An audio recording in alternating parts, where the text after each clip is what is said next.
Moment ಕಮ್ಮಿ ಆಯಿತು ನನಗೆ. ಸೊ ಅದಕ್ಕೋಸ್ಕರ ಹಾಸ್ಪಿಟಲ್ಗೆ ಹೋದ್ವಿ. ಆವಾಗ ಪ್ರೆಗ್ನೆನ್ಸಿ ಒಳಗೆ ಕ್ರೇವಿಂಗ್ ಆಗ್ತಿತ್ತು. ಸೊ ತಿಂದಿನಿ ನಾನು. ಪಿಜ್ಜಾ ತಿಂದಿಲ್ಲ ಅಂತಲ್ಲ, ಪ್ರೆಗ್ನೆನ್ಸಿ ಒಳಗೆ ಶುಗರ್ ಬರ್ತೈತಿ. ಆ ಶುಗರ್ ಬರ್ತಂದ್ರೆ ಲೈಫ್ ಟೈಮ್ ಇರ್ತೈತೆ. Hi, hello, welcome back to my channel Preethi Gururaj.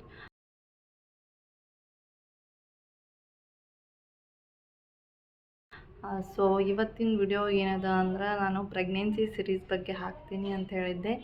So pregnancy ಇದ್ದಾಗ ನೀವು ಯಾವ ಫ್ರೂಟ್ಸನ್ನು ತಿನ್ನಬಾರ್ದು, ಫ್ರೂಟ್ಸ್ ಆಯಿತು ಯಾವುದು ತಿನ್ನಬಾರ್ದಂದ್ರೆ, ಸೊ ಈ ಫುಡ್ಸ್ ನೀವು ತಿನ್ನೋದ್ರಿಂದ ನಿಮ್ಗೆ ಮಿಸ್ಕ್ಯಾರೇಜ್ ಆಗ್ಬೋದು, ಒಂದು ಇಲ್ಲಾಂದ್ರೆ ಬ್ಲೀಡಿಂಗ್ ಆಗ್ತದೆ. ಸೊ ಅದಕ್ಕೋಸ್ಕರ ಈ ಫುಡ್ಸನ್ನು ನೀವು ಮಸ್ಟ್ ಟೈಮ್ ಶುಡ್ ಅವಾಯ್ಡ್ ಮಾಡಿರಿ. ಸೊ ಫಸ್ಟ್ ಒಂದು ಪಪಾಯ. ಸೊ ಪಪಾಯ ಯಾವುದೇ ಕಾರಣಕ್ಕಾಗೂ ನೀವು 9 ಮಂತ್ಸ್ವರೆಗೂ ನೀವು ಅಷ್ಟು ಕನ್ಸ್ಯೂಮ್ ಮಾಡಬೇಡ್ರಿ. ಹೇಳ್ತಾರೆ 9 ಮಂತ್ಸ್ ಒಳಗೆ ನೀವು ಪಪಾಯ ಕನ್ಸ್ಯೂಮ್ ಮಾಡಿದರೆ ಡೆಲಿವರಿ ಈಸಿ ಆಗ್ತದೆ ಅಂತೇಳಿ. ಸೊ ನೋ, ಆ ಥರ ಏನೂ ಇರಲ್ಲ. ಸೊ ಪ್ಲೀಸ್ ಪಪಾಯನ್ನ ಆದಷ್ಟು 9 ಮಂತ್ಸ್ ನೀವು ಅವಾಯ್ಡ್ ಮಾಡಿದ್ರೆ ಚಲೋ. ಆಮೇಲೆ ಇದು ಪೈನಾಪಲ್ಲು ತಿನ್ನಕ್ಕೆ ಹೋಗ್ಬೇಡ್ರಿ. ಸೊ ಅದರಿಂದ ನಿಮ್ಗೆ ಮಿಸ್ಕ್ಯಾರೇಜ್ ಆಗೋದು ಚಾನ್ಸ್ ಇರ್ತೈತಿ. ಮತ್ತು ರಾ ಮೀಟ್ ತಿನ್ನಬೇಡ್ರಿ. ಲೈಕ್ ಚೆನ್ನಾಗಿ ಕುಕ್ ಮಾಡಿದ್ದು ಮೀಟೇ ತಿನ್ನಿರಿ. If you are non veg lovers ಇದ್ದರೆ ಮೀಟ್ ಎಲ್ಲ ಚೆನ್ನಾಗಿ ಬಾಯ್ಲ್ ಆಗಿರಬೇಕು. ಇವನ್ ಎಗ್ ಆಯ್ತಂದ್ರೂ ನೀವು ಹಾಫ್ ಫ್ರೈ ಅದು ತಿನ್ಲಿಕ್ಕೆ ಹೋಗ್ಬೇಡ್ರಿ. ಅದನ್ನೂ ಚೆನ್ನಾಗಿ ಬಾಯ್ಲ್ ಮಾಡಿರಿ ಅಥವಾ ಕುಕ್ ಮಾಡಿ ಮೀಟ್ ಮತ್ತು ಎಗ್ ತಿನ್ನಿರಿ. ಅದು ಕನ್ಸ್ಯೂಮ್ ಮಾಡೋದ್ರಿಂದ ನಿಮ್ಗೆ ಪ್ರೋಟೀನ್ ಸಿಗ್ತೈತಿ, ಅದರಿಂದ ಏನು ಪ್ರಾಬ್ಲಮ್ ಆಗಿಲ್ಲ. ಬಟ್ ಇನ್ ಕೇಸ್ ನೀವು ರಾ ಆಗಿ ತಿಂದ್ರಿ ಅಂದ್ರೆ, ಇನ್ ಕೇಸ್ ಶೂಶಿ ಅವೆಲ್ಲ ತಿಂದರೆ ಅದ್ರೊಳಗೆ ರಾ ಮೀಟ್ ಇರ್ತೈತಿ. ಸೊ ಪ್ಲೀಸ್ ಅದನ್ನ ಕಂಪ್ಲೀಟ್ಲಿ ಅವಾಯ್ಡ್ ಮಾಡಿರಿ. ಮತ್ತು ಜಂಕ್ ಫುಡ್ಸನ್ನು ತಿನ್ಲಿಕ್ಕೆ ಹೋಗಬೇಡ್ರಿ. ಜಂಕ್ ಫುಡ್ಸ್ ಯಾಕಂತಂದ್ರೆ ಯಾಕೆ ತಿನ್ನಬಾರ್ದು ಅಂತಂದ್ರೆ, ಓನ್ಲಿ ಯಾಕಂದ್ರೆ ಹೊರಗಡೆ ಕ್ಲೀನ್ ಇರಲ್ಲ, ಸೊ ಧೂಳು ಇರ್ತೈತಿ. ಅದಕ್ಕೋಸ್ಕರ ಜಂಕ್ ಫುಡ್ಸನ್ನು ತಿನ್ನಬೇಡ ಅಂತ ಹೇಳೋದು. ಯಾಕಂದ್ರೆ ಅವ್ರು ಆಯಿಲು ಹೆಚ್ಚು ಹಾಕಿರ್ತಾರೆ, ಸರಿ ಇರಲ್ಲ. ಸೊ ಅದಕ್ಕೋಸ್ಕರ ಜಂಕ್ ಫುಡ್ನು ಅವಾಯ್ಡ್ ಮಾಡಿರಿ. ಇನ್ನೊಂದು ಏನಂದ್ರೆ, ಪಿಜ್ಜಾ ಬರ್ಗರ್ಸ್ ಅವಾಯ್ಡ್ ಮಾಡಿರಿ, ಭಾಳ ತಿನ್ನಬೇಡ್ರಿ. ನಾನು ನನ್ನ ಪ್ರೆಗ್ನೆನ್ಸಿ ಒಳಗೆ ಕ್ರೇವಿಂಗ್ ಆಗ್ತಿತ್ತು. ಸೊ ತಿಂದಿನಿ ನಾನು. ಪಿಜ್ಜಾ ತಿಂದಿಲ್ಲ ಅಂತಲ್ಲ. ಸೊ ಭಾಳ ಅಂದ್ರೆ 2 ಡೇಸಿಗೊಮ್ಮೆ 3 ಡೇಸಿಗೊಮ್ಮೆ ಬರೀ ಪಿಜ್ಜಾ ಹಿಂಗೆ ತಿನ್ಲಿಕ್ಕೆ ಹೋಗಬೇಡ್ರಿ. ನಾನು ಸ್ಟಾರ್ಟಿಂಗ್ ತಿಂದಿಲ್ಲ. ಸ್ಟಾರ್ಟಿಂಗ್ ಸ್ವಲ್ಪ ನಂಗೆ ಫುಡ್ ಅವರ್ಜನೆ ಆಗಿತ್ತಲ್ಲ, ಸೊ ಅದಕ್ಕೋಸ್ಕರ ಬಿಟ್ಟಿದ್ದೆ. ಲಾಸ್ಟ್ ಐ ಥಿಂಕ್ 6-7 ಮಂತಲ್ಲಿ ನಾನು ಕನ್ಸ್ಯೂಮ್ ಮಾಡೀನಿ, ಪಿಜ್ಜಾ ತಿಂದೀನಿ. ಬಟ್ ಭಾಳ ಇಲ್ಲ, ಆಲ್ಮೋಸ್ಟ್ ತಿಂದೀನಿ ನಾನು. ಸೊ ನೀವು ಸ್ವಲ್ಪ ಅವಾಯ್ಡ್ ಮಾಡಿರಿ. ಅವಾಯ್ಡ್ ಮಾಡಿದಷ್ಟು ಬೆಸ್ಟ್. ಯಾಕಂದ್ರೆ ಅದ್ರೊಳಗೆ ಮೈದಾ ಇರ್ತೈತಿ. ಸೊ ಅದಕ್ಕೋಸ್ಕರ ಅದನ್ನ ಅವಾಯ್ಡ್. ಮತ್ತು ಕರ್ದಿದ್ದು ಫುಡ್ಡ ತಿನ್ಲಿಕ್ಕೆ ಹೋಗಬೇಡ್ರಿ. ಯಾಕಂದ್ರೆ ಅದು ಡೇಂಜರ್. ಅಂದ್ರೇನು ಸುಮ್ಮನೆ ಕೆಮ್ಮ ಅದು ಇದು ಬಂತು ಅಂದ್ರೆ ಭಾಳ ಇದು ಆಗ್ತೈತಿ, ನಿಮಗೆ ಪ್ರಾಬ್ಲಮ್ ಆಗ್ತೈತಿ.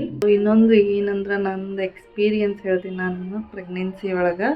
ಸೊ ನೀವು ಏನಾದರೂ ಅಂದ್ರೆ ಆರಾಮ್ ತಪ್ಪಿಸ್ಕೋಬೇಡ್ರಿ ಅಂತ ಹೇಳ್ತೀನಿ ನಾನು. ನನಗೆ ಐ ಥಿಂಕ್ 7th ಮಂತ್ ಒಳಗೆ ನಂಗೆ ಆರಾಮ್ ತಪ್ಪಿತು. ಲೈಕ್ ನೆಗಡಿ ಕೆಮ್ಮು ಬಂತು. ಇಷ್ಟು ನೆಗಡಿ ಕೆಮ್ಮು ಬಂತು. ಇಷ್ಟು ಹೆವಿ ಆಯಿತು ಅಂದ್ರೆ, ಅದು ಭಾಳ ಹೆವಿ ಆಯಿತು. ಕೆಮ್ಮು ಬಂತು ಮತ್ತು ಜ್ವರ ಬಂತು ನನಗೆ. ಜ್ವರ ಬಂದಿದ್ದಕ್ಕೆ ಬೇಬಿ ಮೂಮೆಂಟ್ ಕಮ್ಮಿ ಆಯಿತು ನನಗೆ. ಸೊ ಅದಕ್ಕೋಸ್ಕರ ಹಾಸ್ಪಿಟಲ್ಗೆ ಹೋದ್ವಿ. ಆವಾಗ ಜ್ವರ ಅಂತೂ 100+ ಇತ್ತು. ಸೊ ಸಲೈನ್ ಹಚ್ಚಿ ಭಾಳ ಇದು ಆಯ್ತು. ನನ್ನ 7 ಮಂತ್ ಅಂತೂ ಹೆವಿ ಪ್ರಾಬ್ಲಮ್ ಆಯ್ತು. ಯಾಕಂದ್ರೆ ನಾನು ಅಷ್ಟು ನನ್ನ ಹೆಲ್ತ್ ಬಗ್ಗೆ ನಾನು ನೋಡ್ಕೊಳ್ಳಿಲ್ಲ. ಸ್ವಲ್ಪ ಏನೋ ಹೊರಗಡೆ ಹೋಗೋದು, ಇನ್ಫೆಕ್ಷನ್ ತಿಂದ್ರೆ ನನಗೆ ಆರಾಮ್ ತಪ್ಪಿತು. ಕೆಮ್ಮು ಜ್ವರ ಏನಿಲ್ಲ ಅಂದರೂ 15-20 ಡೇಸ್ವರೆಗೂ ನಂಗೆ ಆರಾಮೇ ಆಗಲಿಲ್ಲ. ಆಮೇಲೆ ಕೆಮ್ಮಿ ನನ್ನ ಬ್ಯಾಕ್ ಪೇನ್ ಇಷ್ಟಾಯಿತು ಅಂದ್ರೆ, ಡೆಲಿವರಿ ಆಗುತ್ತನೂ ನಂಗೆ ಬ್ಯಾಕ್ ಪೇನ್ ಹೋಗಲಿಲ್ಲ. ಸೊ ಪ್ಲೀಸ್ ಯಾರ್ಯಾರು ಪ್ರೆಗ್ನೆಂಟ್ ಇದ್ದೀರಿ, ನಾನು ಒಂದು ರಿಕ್ವೆಸ್ಟ್ ಮಾಡ್ಕೋತೀನಿ, ಪ್ಲೀಸ್ ಕೆಮ್ಮು ನೆಗಡಿ ಜ್ವರ ಇದೇನು ಬರ್ಲಾರ್ದಂಗೆ ನೀವು ನಿಮ್ದು ಹೆಲ್ತನ್ನ ಕಾಯ್ಕೊರಿ, ಮೇಂಟೈನ್ ಮಾಡಿರಿ.